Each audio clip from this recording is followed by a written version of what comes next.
Ladies and gentlemen, look at the snow. We got snow falling on the set of Tipsy Bartender. We've come so far that we got real snow. I'm kidding. Okay, so we get hot milk and we pour that in. Beautiful. Okay, that is our boiling hot milk. Seriously, throw that at someone you don't like, it will burn.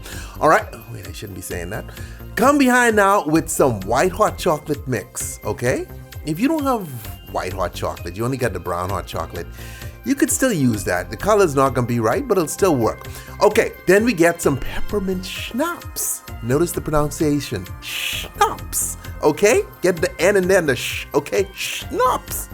Some white chocolate liqueur. Ain't gotta be Godiva because they ain't paying us. All right, pour. Beautiful. Then we followed up with some creme de menthe. This is where you get the green. Here's where it comes in, because now if you use brown, the typical classical brown hot chocolate, you could still get a green, but it's going to be a green brown. It's not going to look as pretty. So to get this nice rich green, you definitely need the white hot chocolate. Some whipped cream.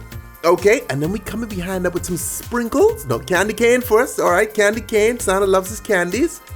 Okay, and now we come with our sprinkles, and these are Christmas sprinkles, so they're red, green, and white, you see? Christmas colors. How'd they become Christmas colors? Someone want to tell me that story in the comments below? Please tell me the story of Christmas.